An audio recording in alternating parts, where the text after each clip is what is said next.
Bet the Board. What do you mean you don't bet? I mean, I don't bet. You know, I don't gamble. I don't. I never have, and I never will. Yeah, right. I'll bet you $20 I can get you gambling before the end of the day. You owe me 15 grand, pal. Pay him. Pay that man his money. It's the Bet the Board podcast. God likes me. He really, really likes me. In the end, I wound up right back where I started. I could still pick winners, and I could still make money for all kinds of people back home. And why mess up a good thing? Here's Payne Insider and Todd Fuhrman. Welcome into the Bet the Board podcast, Week 8, Monday Night Football Edition. I'm your host, Todd Fuhrman, joined as always by my esteemed colleague and co-host, the one, the only Payne Insider. And Payne, it's good to see when everybody else in South Florida gets injured playing for the Dolphins that you're safe in the confines of your office. Yeah, oof. Dropping like flies along the O-line there. Scary situation, to say the least. And for those folks tuning into the Monday Night Football edition, we're going to run the gamut here. A little good, bad, and the ugly, some injury updates, look-ahead lines, and a very brief synopsis of what to expect between the Lions and Raiders. And normally we'd start things off with a breakdown of what we saw on Sunday Night Football. I don't think that's warranted at all. Tyson Bagent, statue going to be put on hold, although he went out there, commanded the offense. Looks like he could be a lifetime backup, but he will not replace Justin Fields should the Bears believe they have the quarterback of the future. So, Payne, let's get right into some of the good, the bad, and the ugly. And because I like to start my Monday on a positive, want to give you the option out of the tee box. Well, I think maybe Denver's defense. Sure, we could start there. Yeah, I was watched that game obviously, and a lot of it's health. Right, you start to kind of monitor those things. DJ Jones had been in and out of the lineup, and then Josie Jewell and Justin Simmons, both those guys are back, and then you get a little pass rush up with Browning. And I think if you're starting to kind of gauge them, they were about to be one of the historically worst defenses in the league the first 5 weeks. Last 3 weeks, it's now an above-average defense, 15th in EPA per play allowed. So I think that's been a quiet progression there. Now, I don't know if you heard the announcers are like, maybe we should pause the sell-off. Yeah, I'm not sure. I did not hear that, but I would not go that far when you look at what Denver did on the other side of the ball, even in a dominant, and I use that term facetiously, win over the Kansas City Chiefs. Yeah, I would still sell off. I don't think you're quite there at 3-5, especially in the AFC. Now, there was a lot of things that unfolded yesterday, and you're kind of hinting at those. Mahomes was sick. To what degree? Who knows? We're not gonna go down that path. But Denver was +4 in turnover differential. There were a lot of drop balls in key moments for the Chiefs. The one by Sky Moore was a total game changer. I kind of feel like you catch that touchdown there. Now it's inside of a one-score game, it feels a little bit different. But all of those things allowed Denver to play keep away. If you remember, you go back a couple weeks ago on that Thursday night, that was the exact formula we laid out for a Broncos cover when Denver went to Kansas City. And in the second half, the Chiefs had their second possession of that half at the 10-minute mark of the fourth quarter. They literally possessed the ball once the first 20 minutes. And when you're kind of playing that thin margin game and trying to play keep away, it's much easier to execute that perfectly when your opponent turns it over 5 times. Creating short fields makes it significantly easier to win in this league, and when the Denver Broncos can beat the Kansas City Chiefs outright as a 7-point underdog and don't have a single touchdown drive or drive in general go more than 50 yards, pretty sure things are breaking your way, and the Broncos were able to end what felt like Patrick Mahomes' long hex over the division, handing him his first AFC West road loss for the first time in 13 tries.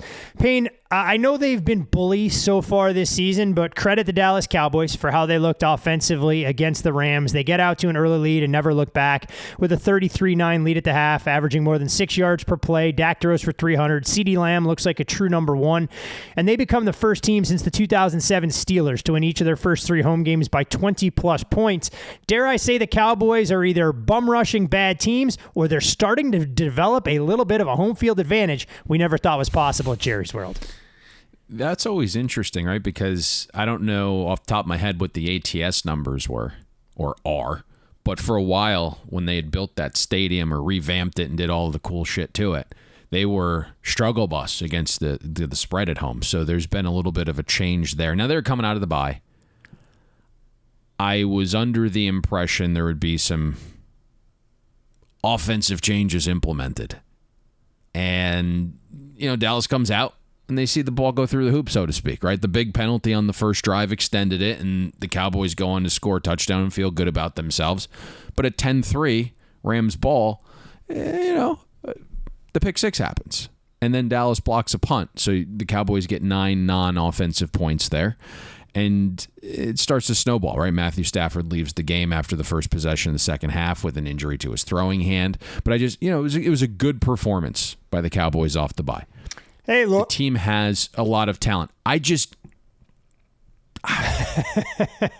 don't look at Dallas as a team that can compete for a Super Bowl with that combination of head coach and OC unless they're being helped by outside the building folks. I mean, maybe that comes to fruition, right? You played a Rams defense, right? That past 99 doesn't offer much resistance. I think we're also starting to see what the Rams actually are. Well, look, I mean, you called for this Cowboys team, said they were going to have a ceiling on the year despite a win total that got bet over, that it wasn't Super Bowl or bust despite what Jerry Jones and people in the building might believe. They had a path to getting to double-digit wins, but the ceiling might be the first or second round of the playoffs. And the Rams, a team that we knew professional bettors had looked to bet against early and often. Their offense exceeded expectations early on. The defense is who we thought they were, and they're trending in a poor direction, so much so that I'm not sure Rams fans are ready for the Brett Rippon experience to ensue in earnest, maybe as early as this Sunday if Matthew Stafford is set to miss extended time. More on that injury and some of the expectations from Dr. Deepak Shona a little bit later in the show. And Payne... Our listeners aren't going to love this, by the way, after yesterday's performance, but a little 3-point move on the Green Bay Packers this morning. It's one of those battles where you get a lot of people, how could you possibly have bet the Packers last week? And like, well, one, not that it's like the most sizable move, but you can take +1, 1.5, even some 2, and have it close -1. But the thought process from professional bettors is like, this is a numbers-based game. It's an information-based game, and Green Bay's taking a lot of money first thing here Monday morning. Yes, always leaves you feeling warm and tingly in the wake of Jordan Love and company putting another first half for the ages on the books and the defense unable to get off the field on third down way too frequently. From a counting stats standpoint, Payne, I do have to give credit to Will Levis and the Titans offense. Churned out 375 yards. They snap a 23-game streak without scoring 28-plus points. It was the longest streak in team history. Will Levis, already named the starter on a short week for Thursday, becomes the third player in NFL history with 4-plus passing touchdowns as an NFL debut. But look, I mean, this guy is not going to be a first-ballot Hall of Famer in Canton. It was more catching the Atlanta Falcons by surprise. But I want to give him props in this segment only because he may never be able to receive accolades from us on this show ever again during his NFL tenure. Man, I don't know where to go with that. I'm not saying Will Levis is not going to perform admirably later on down the road. Listen, it was a great win by the Titans. They were home dogs. You throw out Will Levis, he's bombing it deep, and he's providing some hope for Titan fans that they have their future quarterback. I'm not saying that won't be the case. Maybe it is. I'm going to go back, watch every single throw Will Levis made again for a second time yesterday. But the data doesn't make you feel warm and cozy as opposed to just watching the highlights on whatever your favorite network is, right? For all those explosives, there's two things that make me a little bit nervous here, Todd. 30 offenses yesterday. The Titans' passing success rate was 29th. Only Tommy DeVito in the Giants offense was worse, right? 29% of Will Levis throws grade successful. So I'm interested to see what this looks like on a short week against the Steelers defense, even if they're not playing to their typical Steelers defensive form and they're down Minka and Hayward. The second thing here, I think it's extremely tough, Todd, to trust a guy that's going to be the leader of your franchise that puts mayonnaise in their coffee. Well, right? That is full serial disclosure killer behavior. here. You're not even a coffee drinker. I mean, you're repulsed by coffee in general, so let alone putting mayonnaise in there. I'll do a little cafe con leche from time to time when you need a little surge. But mayonnaise? in the coffee? It's a unique twist, to say the least. Not one that I'm willing to try anytime soon by any stretch of the imagination. Coffee should be drank without anything in there. Black is the best way to try and take it down, especially in the iced variety. Anything else in the positive manner that you would like to highlight before we transition into some of the more lowly performances that we saw so far for Week 8? I'm good to transition unless you want to touch on Tyreek, which I see on your list. Yeah, you know what? Let's give Tyreek a little bit of credit. Becomes the fourth player all time and the first since 1961 with 1,000 receiving yards through 8 team games. We knew the Patriots do everything they can to scheme you out of leaning into your best weapon. Tyreek still goes over the century mark there, has a big 40-plus yard touchdown catch, and now has 6 receiving touchdowns of 25-plus yards, the most by any player through 8 games since Jerry Rice accomplished the feat in 1989. And then you see a video or a TikTok, I'm not sure, that surfaced of Mike McDaniel saying when the Dolphins acquired Tyreek, he thought a player like that was untouchable. Clearly, they've unlocked a ceiling that maybe we didn't even see in Kansas City for what that means to the Dolphins, and they'll need everything out of their skill position players, given some of those injuries we addressed at the top along the offensive line. But Tyreek, a homecoming of sorts against his old team, I should say, in old Frankfurt, Germany on Sunday, should be must-see TV. Yeah, should have been untouchable, probably. But I think as long as Tua and Tyreek stay healthy, that record is going to be broken. Now, we kind of mentioned at the top there of some of the offensive line injuries. Only 2 starters played up front for the Dolphins against the Patriots this week, and then Robert Hunt was one of those starters, and he left the game, never returned with a hamstring injury. Then your backup left tackle, Kendall Lamb, left the game early with a core injury, did kind of gut it out and return in the second half. But I think as long as Tua is healthy and you have a creative mind like Mike McDaniel designing and calling the offense, Tyreek Hill is going to absolutely be in a position to break the season-long record. From Tyreek Payne to a team that's struggled offensively and collectively put some pretty poor performances on in recent weeks. Way too early to hit the panic button. But the San Francisco 49ers, over the last 3 games, we knew they were dealing with injuries. Trent Williams gets ruled out about 3 hours before kickoff. Deebo Samuel, we knew wasn't going to be part of the offensive game plan against the Cincinnati Bengals. But they're now the second team in NFL history to lose 3 straight games after a 15-game win streak, one, of course, that spanned 2 seasons. Brock Purdy into concussion protocol, out of concussion protocol. Now 3 touchdowns and 5 interceptions during the 3-game losing streak. It just hasn't looked like the same quarterback since you trace back to when he got himself nicked up against the Minnesota Vikings. They've scored under 20 points in 3 straight games for the first time since 2017, which was Kyle Shanahan's first season. And the Niners are now winless, 0-37 when they trail by 8+ points in the fourth quarter under Kyle Shanahan, the only team to lose every game in those situations, including the playoffs, since 2017. Pump the brakes on the 49ers, or have you seen signs that there are reasons to be a little bit concerned? Because as this depth gets tested, the 49ers offense is one thing, but defensively they really weren't able to stop Cincinnati in any capacity. It's a good question.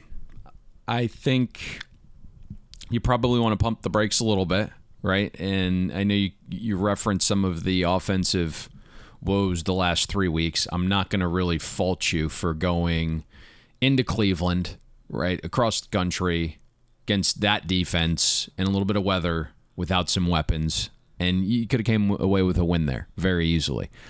I look at the down-to-down passing efficiency. It's actually been there the last 2 weeks. Of all the teams with 2 data points, right, the teams that played both in week 6 and 7, yep, the 49ers have the highest passing success rate at 64%, but they've had 6 turnovers. Right, CMC's fumbling inside the 15 against the Vikings. The ground game has not been as efficient.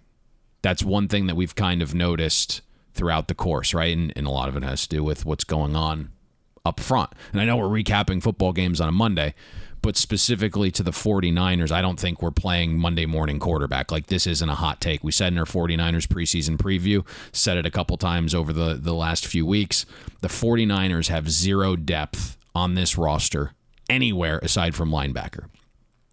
I mean, if you look at the 49ers, they had to have a run that kind of mirrored the 2022 Rams in terms of health, right? The Rams, I believe, finished 6th healthiest team the year they won the Super Bowl. There is no replacement for Deebo Samuel, right? His skill set is just so wildly different, so you can't slip your third in there, your third wide receiver, and be like, hey, go. Right? CMC battling through a couple of things. The offensive line, paper thin. I mean, there's like 4 guys up there that are pretty incompetent.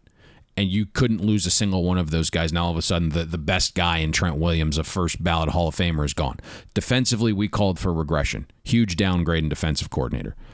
There's only one cover corner on the roster that can actually cover. The depth along the defensive line is non-existent. So all of like the hockey-like rotations we've seen in past years aren't there. Past Armstead, there isn't anyone on the interior of the defensive line that presents any issues. So it's not shocking to me that on a short week, after 2 games in 2 different time zones, right, the 49ers defense was shredded by an offense that had 2 weeks to prepare. I mean, Kyle Shanahan literally told you there was an issue by moving his entire schedule around last week to be in defensive meetings. John Lynch confirmed the issues by telling the world last week he's looking for a corner and defensive line help at the trade deadline. So this 49ers defense has some holes. Look, we'll see what San Francisco does. The trade deadline looms in the next 36 hours, if I'm doing my math correctly. They have a perfectly timed bye week, a chance to heal up for a schedule that doesn't get that much easier coming out of the bye, where they'll play 3 out of the next 4 games on the road, including what should be a tremendous football game on the road at Jacksonville before they host the Bucs, play Seattle on a short week, and then go to Philadelphia in a rematch of the NFC Championship.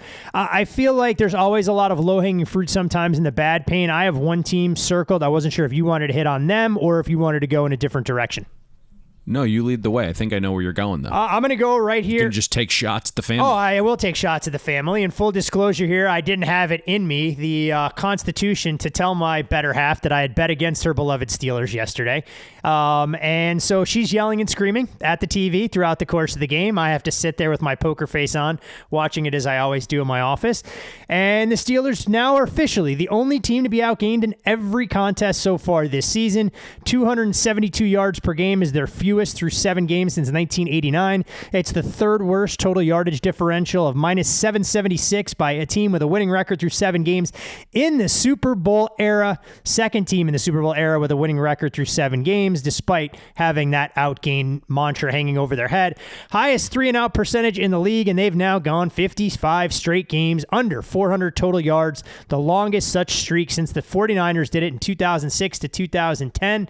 Payne, you can only live with fairy dust for so long before the numbers catch up to you, and the Pittsburgh Steelers are at the end of their leash, despite one of the most egregious offsides calls I've ever seen at the end of the first half, which when you look at video footage, it was the Jaguars that were offsides, but the Steelers were docked for a penalty, taking 3 points off the board.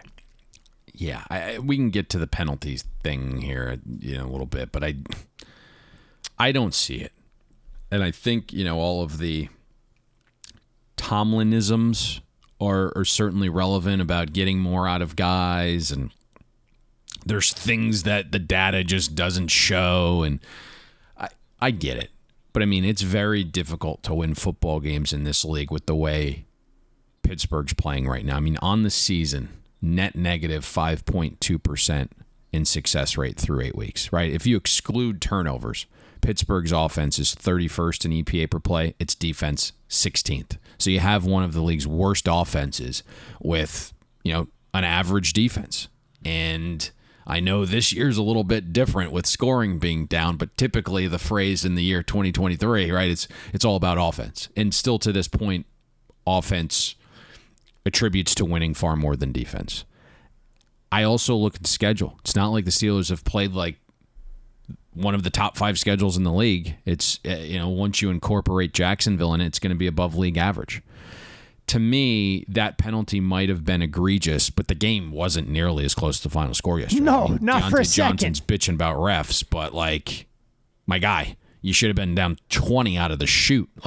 Pittsburgh was fortunate to be down 6 at the break. Could it have been 3? Sure. But the Jaguars turned the ball over 3 times inside the 30 in the first half. Jacksonville was a net positive 19% success rate. I mean, that was a box-to-wire dominant performance, and, couldn't even cover a teaser leg. I mean, it should have been much worse. 10, to me, is that was... should have been a 3 touchdown type win for the Jaguars yesterday based upon the down-to-down stuff. I will say the Steelers have two very winnable games coming up, one that we'll preview on Thursday against the Tennessee Titans. Then they get Green Bay with a little bit of extended rest at home, which I say almost constitute must-wins, knowing they'll play back-to-back road games against Cleveland and Cincinnati within the division. But interesting times for the Pittsburgh Steelers trying to figure out if they can get their offensive identity on track. Not sure who will be under center. I think all signs may point to Maserati Mitch getting the keys against Tennessee. Other bad performances that you wanted to highlight? I'm good if you are. All right, we may as well go into the ugly. I had one game that I circled, and we can define this as the friends and family contest because anyone who subjected themselves to it, including many friends of this fine program, are never going to be able to get the 3 hours back of watching the Jets versus Giants. Tommy DeVito makes his NFL debut, goes 2 for 7 with a negative 1 yard passing.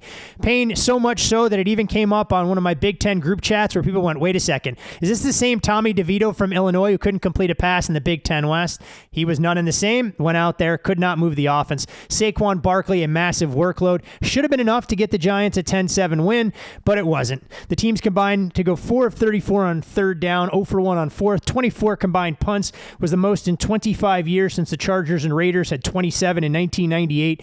The Jets became the first team to force overtime with a drive starting in the final 30 seconds and down 3 points since the Chiefs in the 2021 playoff game against the Bills, and Zach Wilson becomes the first quarterback since 2000 to win a game with multiple 25-plus yard completions within the final 30 seconds of the fourth quarter.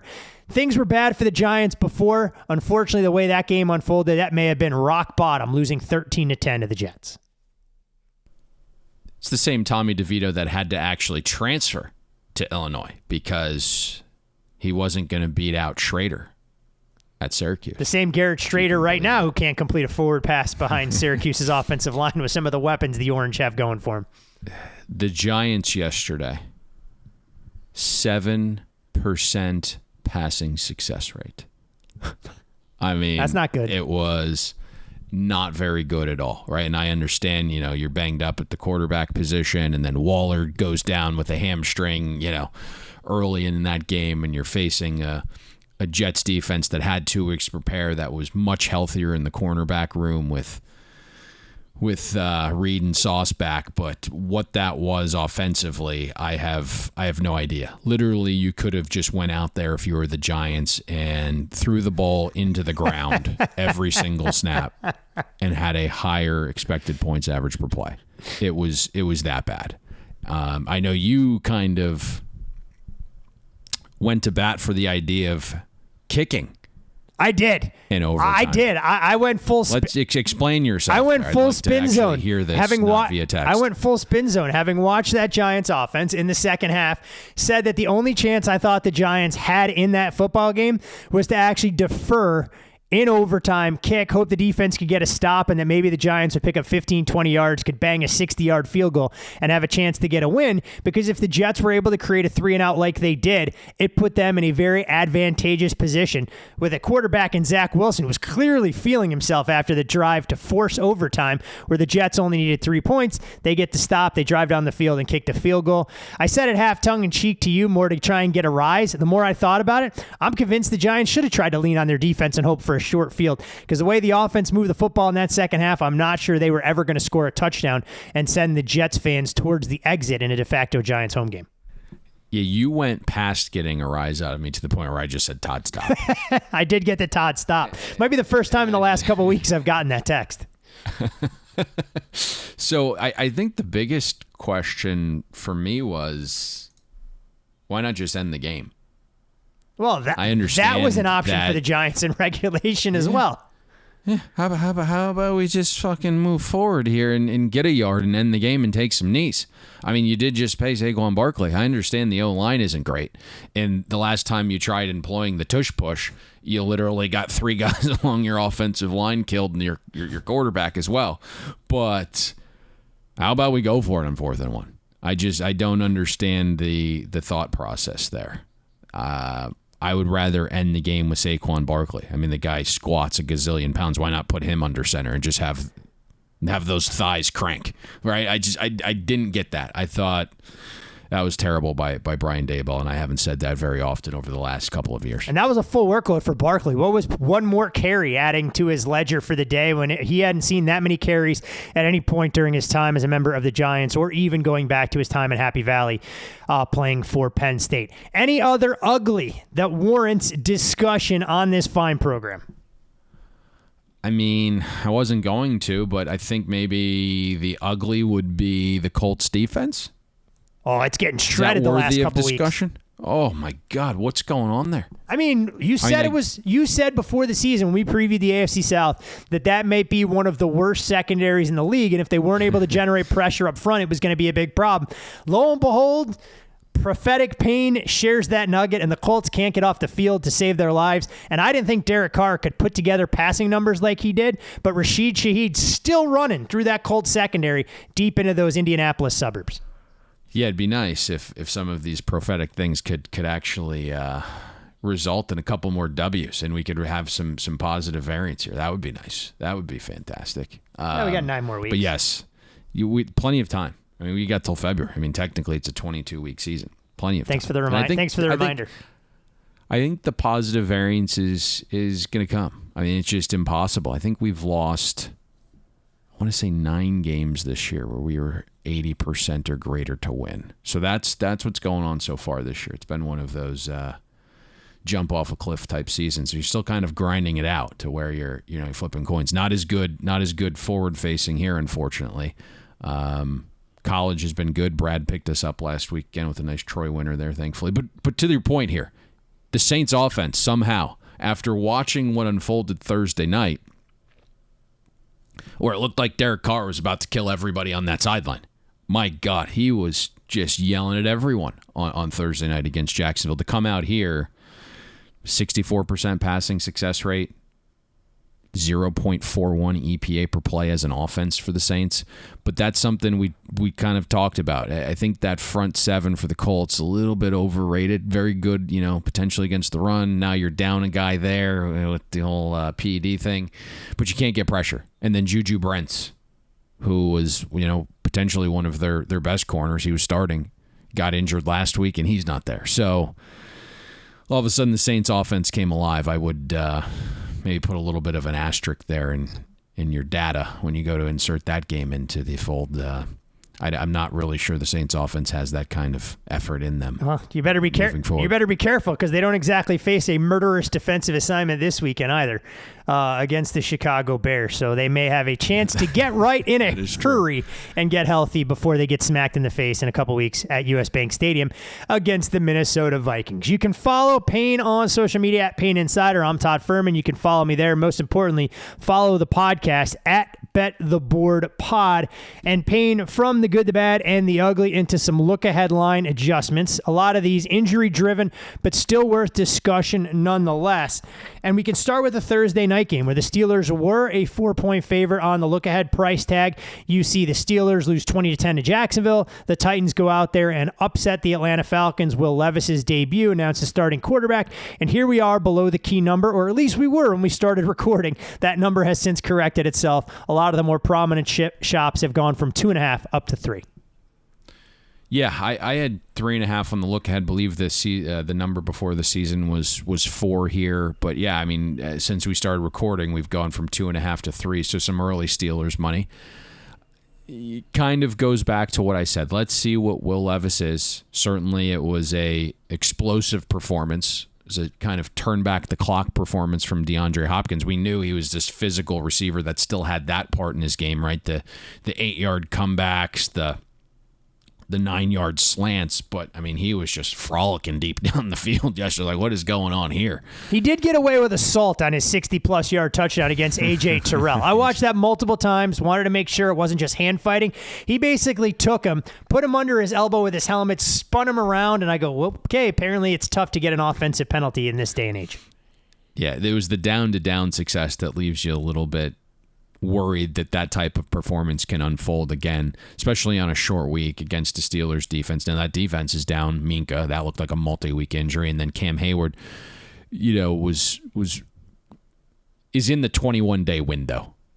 I don't know if it's going to happen for him on on a short week, but obviously, to me, if you're looking at the Steelers' defense, had some trouble stop and run so far this year. So maybe Derrick Henry gets going in this spot. It's just tough because the Titans, you move Kevin Byard, and it kind of signals to a lot of people that, hey, this is the Titans team throwing in the towel. And we kind of intimated that at the beginning of the year that a lot of sharp guys just kind of took a flyer bet in a wide open division on the Titans, like plus 450 to win, but it all was predicated on getting out fast before the whole sell-off could happen. Then all of a sudden you move Byard and you're like, hey, we're transitioning to Levis. This is going to be a complete rebuild, and they go out and win. I don't necessarily know if that's not the case just because of one data point against the Falcons. So nothing for me right now at this game now that it's at 3. Falcons from -1 out to -4. This one driven by the unfortunate injury where Kirk Cousins tears his Achilles, will be lost for the season, and the Vikings fans are ready to embrace the Jaron Hall era, at least for the next few weeks, while Nick Mullins remains on IR.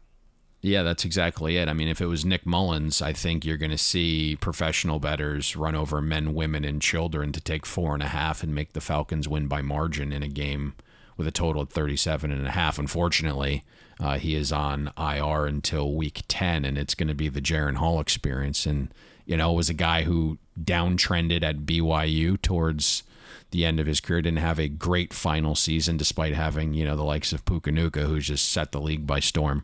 You do love yourself some Pukanuka. Pukanuka. That's what I call him. I'm not going with the correct pronunciation. We're not getting an invite to any Polynesian country anytime soon, it would appear, after that comment.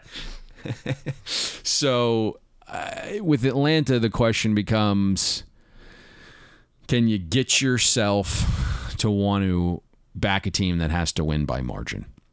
And is very unsettled at the quarterback position, right? Desmond Ridder was not able to get rid of the ball overly quickly and was just succumbed to a ton of pressure against the Titans front. They're calling a concussion. Apparently it was cleared and could have went back out there, but then we saw the Heineke experience, and it looked a little bit better. Now, we would have been in a full-blown debate of who the starting quarterback is this week if the guy you just went out and traded for in Van Jefferson didn't have a stone-cold drop. That would have been interesting to see what that final drive looked like, and it would have probably stirred the pot had the Falcons gone on and won that game. Would have been it would nice. have a little bit larger. Yeah, would have been nice, Atlanta. Controversy. They're going to make this as difficult as humanly possible. Oh, they are the Atlanta Falcons win total this year reminds me of when we played the Vikings. I had to try and go back and forth and hope and pray things broke the right way, because there's no way this team should be where they are record-wise. If you take the Commanders, put that in the win column, you win the game yesterday, and suddenly not only is the win total looking ideal, they're sitting in the driver's seat to win, the division, given everything that has gone on this season. But alas, nothing comes easy, at least in NFL 2023. Rams flip of the favorite, the 1.5-point road favorite against Green Bay. Now the Packers, modest 2.5-point favorites. You mentioned this a little bit earlier in the show. Most of this, though, has to do with the status of Matthew Stafford, who left the game early on in the contest. We'll get Deepak's comments and try and gauge exactly what he thinks did transpire with Stafford. But if he officially gets ruled out and it's Brett Ripp, I have to imagine the next move in this game is out to a field goal. Yeah, I mean, this is a pretty substantial move to this point, 4 points. Now it's through the 0, but we are trending at least towards the 3, right? I mean, you're looking at Chris basically 2.8 on this game. And again, going back to what I'd said a little bit earlier, it's like the mental hurdle that recreational bettors will have is like, you can't go back to the well on the Packers, where pro bettors are just saying, hey, these are the numbers. These are where the power ratings are. This is the injury information, and we're going to play that. And I'm not saying the Packers deserved to win yesterday, because they did not. But there are some things within that game that are probably unlikely to ever happen again, right? 8 first-half penalties by the Packers yesterday. I mean, that was the most all season by any team in the first half. The variance third down, late downs were just astronomical by the Vikings, right? And we kind of talk about this all the time. Early downs are predictive. Late downs, just so much variance. And you're looking, 3rd and 8, not a problem. 3rd and 9, no problem. So if you look at late downs yesterday, the Vikings had the number one success rate on late downs.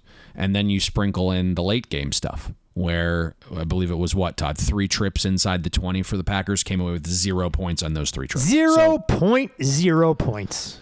Right. So, there's a lot of weirdness that you would never project ever happening again. And so, coupled with the potential Stafford injury, here we are with professional bettors, at least very early on in the week, grabbing some Packers and potentially figuring out what to do with it later. One of the biggest moves that we've seen through non-key numbers, and it doesn't appear to have a major injury playing a role, is in the Sunday Night Football game, which will bookend what should be a tremendous Sunday of football. The Bengals, 1.5-point dogs on a look-ahead number against the Bills, now out to a 2.5-point favorite. I mean, you'd said something pretty prescient last week that if the Bengals went out there and looked capable and competent offensively, professional bettors were going to have a real difficult time trying to figure out, do they just scrap the entire priors for what they've seen so far this season, go back to more of the data from last year, and the Bengals look to be competent and complete offensively, got Joe Mixon involved, spread it around to a healthy receiving core, and the market responding quite favorably as Cincinnati will take on a banged-up Bills defense, with Cincinnati a 2.5-point home favorite for Sunday Night Football. Great game. It feels like the winner here has the potential to kind of regroup themselves and push towards the second half of the season. 46 was the look ahead on the total. Nothing but one-way action over so far late last night and early this morning. We're now, past the key of 47. We're at 48.5, so the movement on the total as well. In terms of the side, it's through 0, so it's not as large as the numerical number. But I think what's interesting here is my gut says if we get to 3, we'll see some Bills money. However, if you're throwing out like the first 3 or 4 weeks of the season, the way Buffalo has played, and with some of their injuries defensively, I believe there's going to be differing mindsets on this game, because you start to think about this, right? And if it's like, hey, this is the 11.5 win Bengals we projected, and that's kind of how they played yesterday against San Francisco on the road, and I understand all the environmental things were positive, right? 2 weeks to prepare for a dog-tired team that just played on Monday night and had back-to-back trips, to different time zones and, were beaten and injured and all of that stuff, right? And you won the turnover battle because they turned it over 3 times, but it still looked visually really good on offense. And so if that's the version of the Bengals you're getting, 3 is probably not a wrong number. If you're viewing it from that perspective. And so this is interesting. Then you start to look at the data points last year, right? I mean, prior to the horrific injury, I believe it was a Monday Night Football or Sunday Night Football. I think Monday Night Football, right? I mean, yeah. The Bengals were did what they wanted, marching up and down the field. And then you go to the playoff game, and despite the weather, like the Bengals are the offense, it's like marching up and down the field. So stylistically, it hasn't been a great matchup for the Bills defense, even in ideal situations. So I don't know if I would back Buffalo here, even if it got to 3. Tell you one thing, if the Bills are going to have some success in this spot, Sean McDermott better go out there with an aggressive mentality, because without a dog in the fight on Thursday night, gutless football pisses me off more than anything else.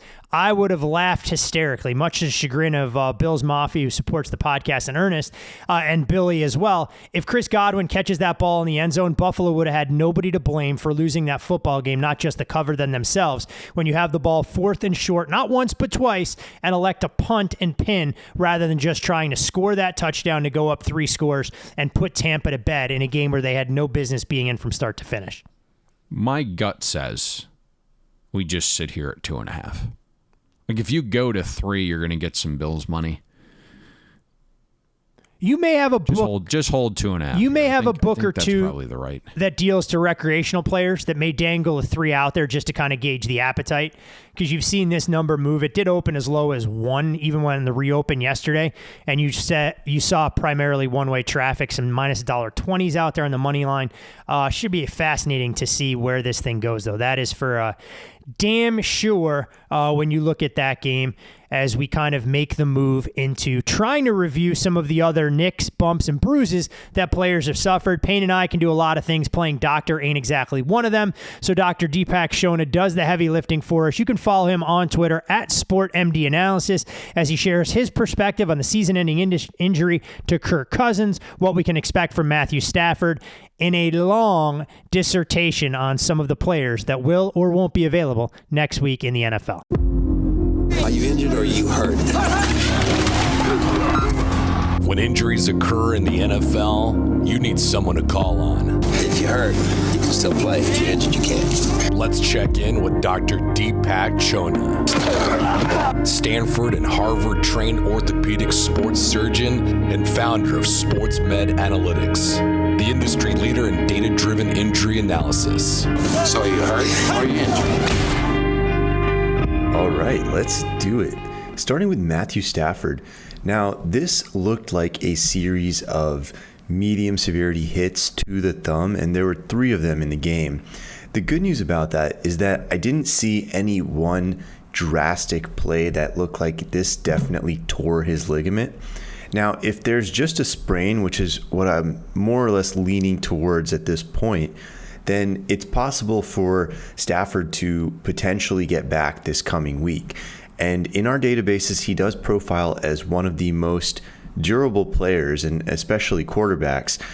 So given that history, you would expect Stafford to really try to push the envelope on his return. The key is getting swelling back and then getting enough strength to be able to return and grip the ball.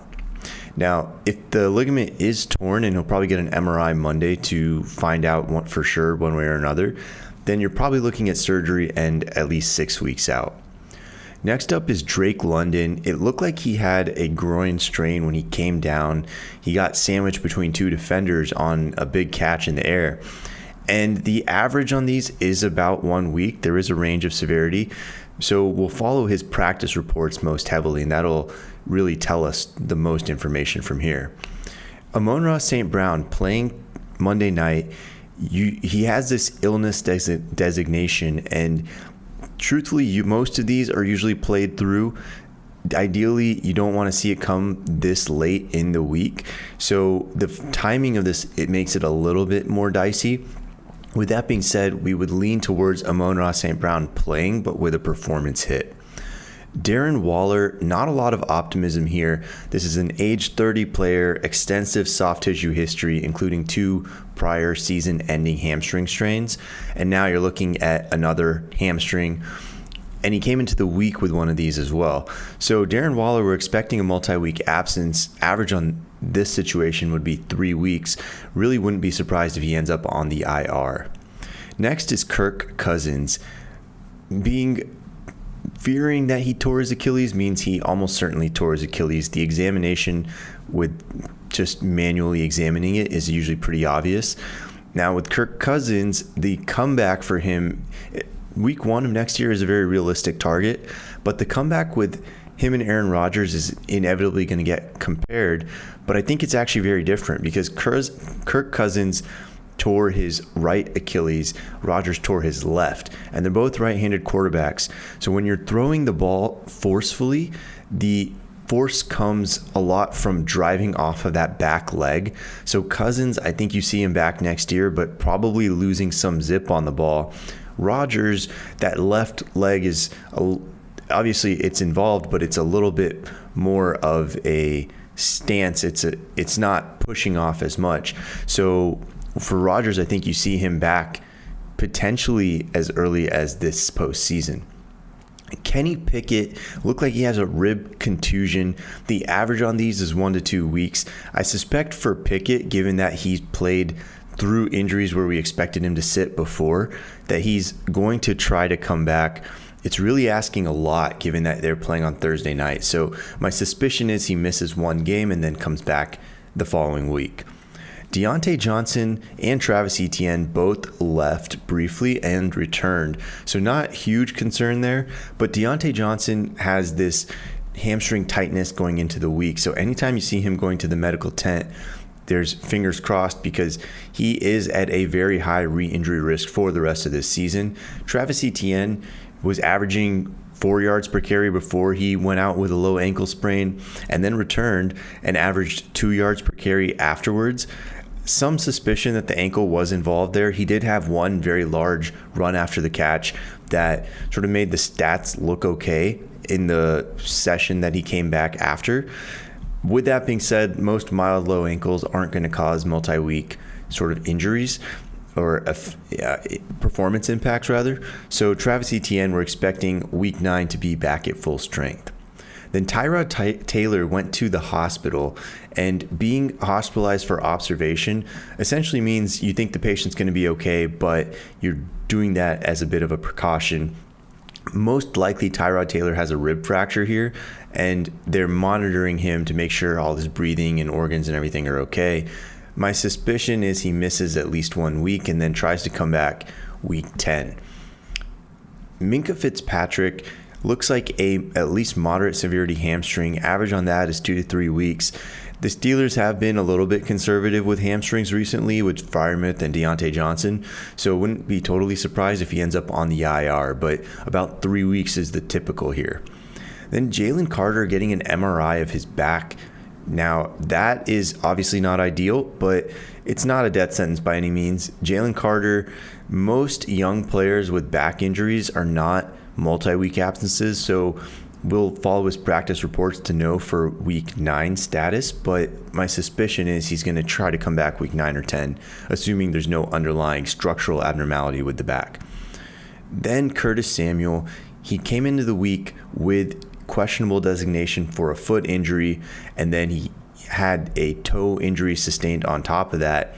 That usually means, the combination of those things usually means he's going to be out at least 1 week. Desmond Ridder, he was in concussion protocol, already passed it, so we suspect he will be back week 9 without any performance hit. And then we have a couple of Bengals who we have strong reason for optimism for. Everybody's been following the Joe Burrow injury pretty closely. Joe Burrow looked like his old self, and that's really what you would expect. He's now 6 weeks out from the re-aggravated calf strain, and he, at this point, symptomatically, he probably doesn't have a lot of symptoms really. The key though is that the re-injury risk is still in the moderate range of risk for about 2 more weeks. So after that point, after about week 10, Joe Burrow is basically in the clear. T. Higgins, also optimism here. He had that rib fracture sustained about 4 weeks ago. The rib fracture performance hit lasts in general about 3 weeks. So we saw T. Higgins look like his old self. I think that's what you're going to be seeing going forward. Next, we have a couple of older running backs. Raheem Mostert to start. He didn't have his normal workload, it seems. And I think that can be explained by the fact that he came in questionable with a low ankle sprain. This is the typical progression that you see. Typically, you do see a minimal impact on a per touch efficiency, but older running backs do tend to see fewer touches when they come back from this injury. So expect subsequent weeks for Raheem Mostert to return back to normal. And then Aaron Jones only had 7 carries. I think this also has a lot to do with, 1, his age as an older running back, and 2, the fact that he had a hamstring strain that was re-aggravated, and he entered the week with a questionable tag as well.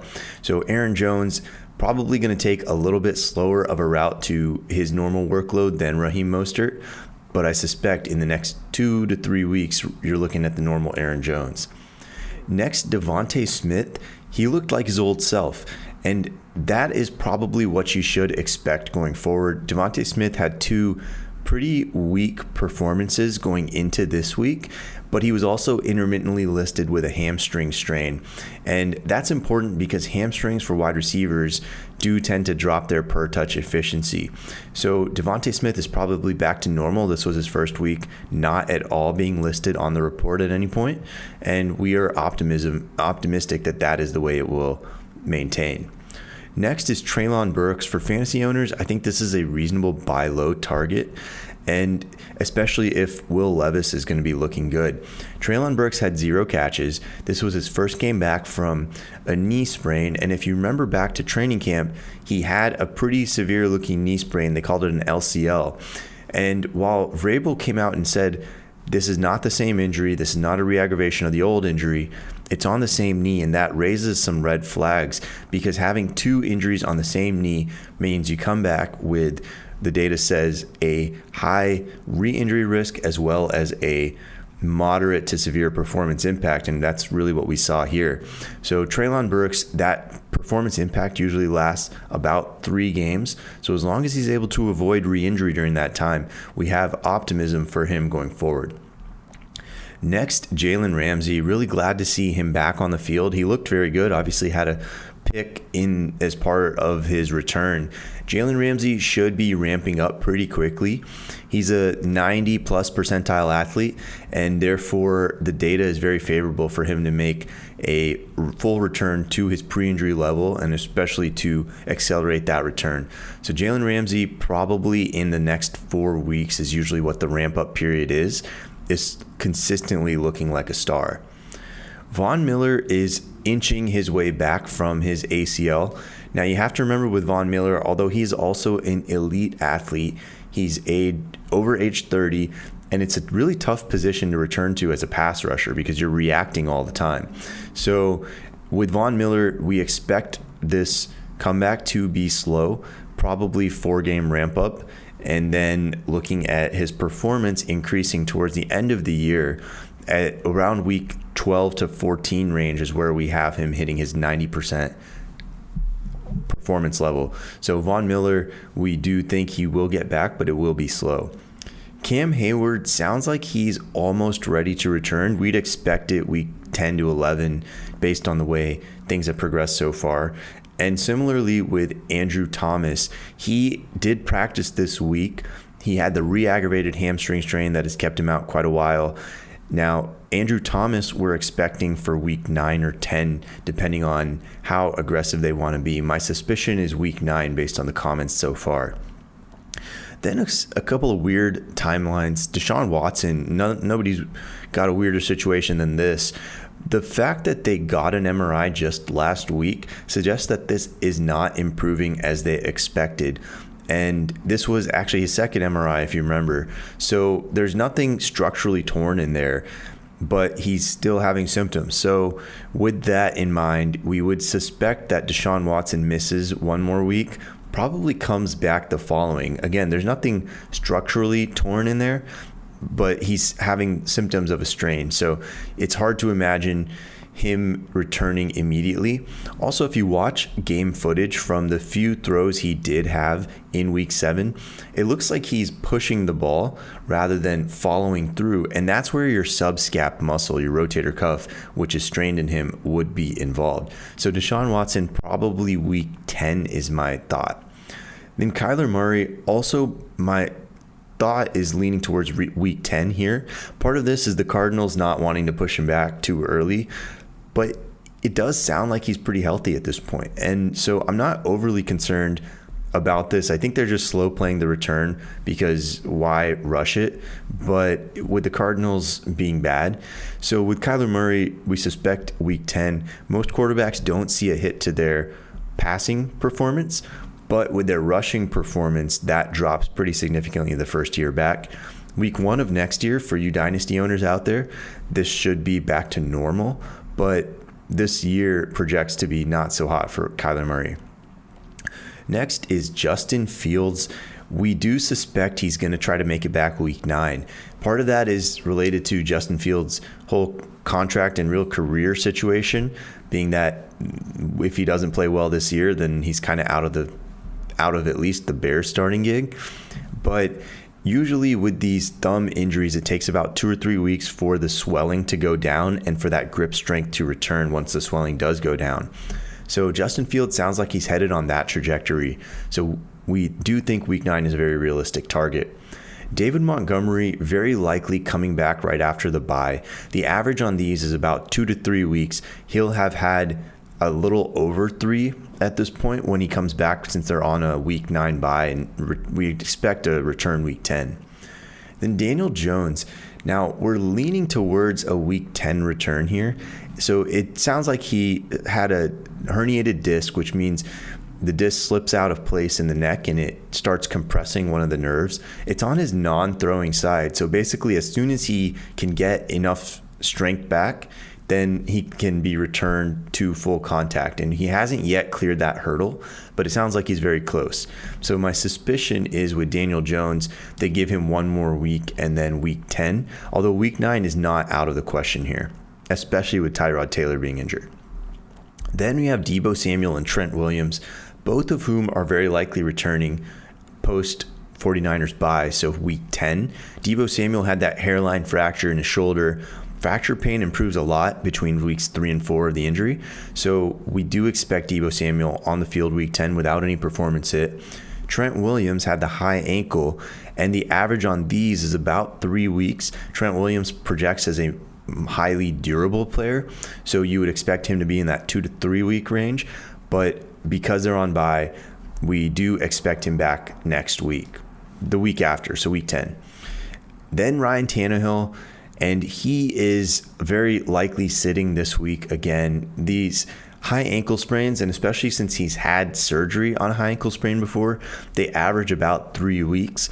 Ryan Tannehill, given the way Will Levis looked, given the way the Titans look, it's hard to imagine them rushing him back. So we expect him to be eligible to return probably week 10 to 11 here, but we'll see how the Titans progress and how Will Levis progresses to see whether or not they do return him that fast.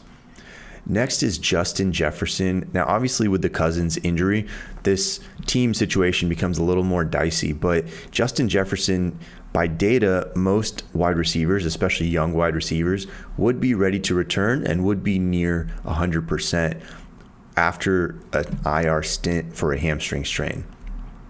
Then Devon Achane, he is also very likely returning as soon as he's eligible after the IR stint. These usually do not cause IR stints, actually. These MCL sprains are usually a 2 to 3 week injury. So being on the IR is probably already on the highly cautious side, and that's fine. But that also means that Devon Achane is probably going to be back without a problem when he's eligible. And finally, Kyren Williams, dealing with what is very likely a high ankle that they put him on the IR for, but because they also have the bye during the stint where he's going to be on the IR, it actually gives him 5 weeks of rest. Most players would return at 4. So Kyren Williams will very likely be back when eligible week 12. The one key to remember, though, is that the high ankle does tend to cause a production dip when players do return. So with that, we have to keep in mind, Kyren Williams may not immediately look like himself. Usually he will project for that 80 to 90% range of performance.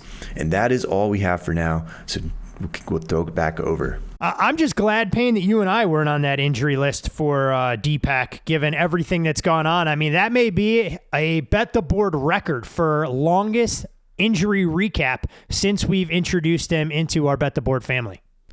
I mean, it just feels like these teams are being decimated this year by injuries. And it's not necessarily like the high-profile ones, but, some of the defensive line stuff, offensive line stuff. I mean, you got a lot of poor quarterback play going on this season. And, Kirk Cousins obviously headlines the injuries this week. Just unfortunate. And it sounds like, that one's a little bit more severe than Aaron Rodgers, unfortunately. Cousins was having a very, very nice year. All signs pointed to him hitting the free agent market. Unfortunately, it's probably going to cost him a few bucks. Yeah, not exactly the kind of thing you want to see happen to anybody, let alone when it's in their walk year. And to your point, I mean, it's the calf that's a little bit more important in passing mechanics than what Rodgers dealt through. So hope for a healthy and speedy recovery for Kirk Cousins. Obviously won't be out there as a member of the Vikings this season. Into the Monday night game, Payne, where it is the Las Vegas Raiders going on the road to the Motor City to take on the Detroit Lions. And you're looking at Detroit now, a 7.5-point favorite. There are a couple of 7s out there. Total in this game is leaked out to 47. Jimmy Garoppolo slated to return. Amon-Ra St. Brown dealing with an illness. I would expect him to play. It's a battle of top-tier pass rushers between Max Crosby Crosby on one side, Aiden Hutchinson on the other. Crosby 124 pressures since the start of last season, third most in the league. Hutchinson 95 pressures and 14 sacks since the start of last season. Compare that with Trayvon Walker, 57 pressures and 6 sacks. Imagine the Jags would prefer to have that particular bookend. This is a Raiders offense that has operated in fits and spurts, to say the least. So far this year, they can't get things going on the ground, and I'm not sure if that's going to get any easier against this Detroit Lions defensive front. Meanwhile, the Lions are seeking their first start of 6-2 or better since 2014. Did see a streak of 15 straight games with 20-plus points snapped in Week 7 at Baltimore. Was a franchise record, but Jared Goff returns home to friendly confines where we know he typically plays his best football. I know we have a little bit of exposure to this game already, but was curious to know what matchup you would find most fascinating as a football nerd for Monday Night Football.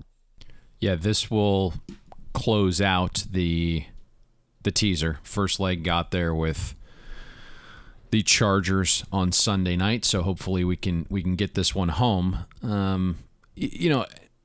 When I look at this, there's a couple interesting things on both sides, and I can kind of quickly go over them. But I just, we felt the Lions defense was a little overrated, right? And then they stepped up in class against Baltimore last week and just got smacked. Tonight, though, just feels like a different ballgame, right? Like the Lions are back home, to your point. They're dropping down in class. You get a Raiders offense that's 31st in efficiency.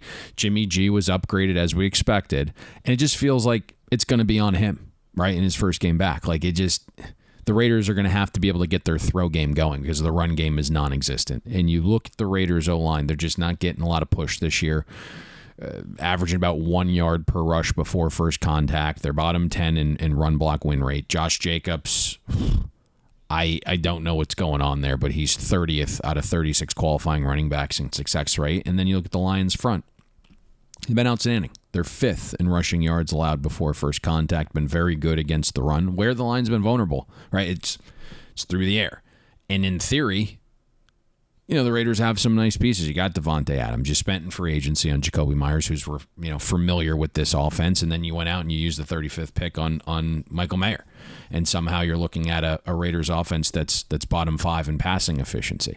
Jimmy G had an interesting quote this week. It was about the offense still trying to kind of find its way, and they're still in the process of getting comfortable within the system.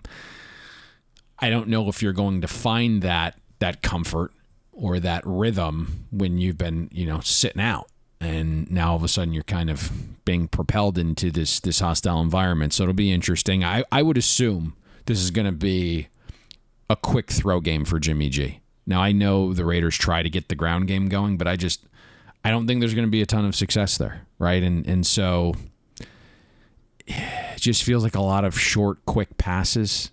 That's kind of the vibe I'm getting here. The Lions are 7th in pressure rate, so it's got to be that quick pass variety. Jimmy G right now has a pretty large dichotomy. QB 28 under pressure, 6.5% turnover-worthy play rate when the heat's on. Michael Mayer is probably the interesting matchup to your initial question. I think we know the Lions struggle to cover the tight end position. Mark Andrews, we outlined him a week ago. He went wild. The Lions are bottom 8 in EPA per play allowed to the tight end position. I do think it's big for Detroit getting a little bit healthier in the secondary. Brian Branch, another week removed from his injury. All signs are pointing to Jerry Jacobs being back tonight. He missed the Ravens game, but prior to that, he had put a really nice 3-game sample together against the Packers, Panthers, and Buccaneers. And then just quickly the other side, to me, it comes down to pressure. I think we've talked a few times about Goff having one of the larger pressure deltas in the NFL, and then tonight you get a Raiders defense 27th in pressure rate, 25th in pass rush win rate. And when Goff is kept clean, completing 75% of his passes. The Raiders don't even force you to make tough decisions in the throw game with the amount of off coverage they play. So you have a veteran quarterback that knows where the ball needs to go, and he's unlikely to get pressured or see tight coverages, and he feels comfortable in a dome. Now, I haven't checked on the status, but all of a sudden, just how the season's going, right? We were not going to get closing line value on the teaser because Sunday morning, Amon-Ra St. Brown pops up on the injury report with an illness. Is he going to play, do you know? I haven't seen anything official there. was poking around a little bit to try and gauge it, but didn't see anything that was listed. I imagine they'll shoot him up with whatever they can from a med standpoint, get him some IVs. Let's go, get out there, because this is a game where he should have 17 catches underneath with that soft coverage as the elite route runner that he is. He was like the focal point in this matchup right now. It's like Sunday morning illness. But starting center Frank Ragnow is also out for the Lions. Montgomery is out again, so it's going to be a Gibbs game. And he did a good job, I thought, shouldering pretty much the full load against Baltimore.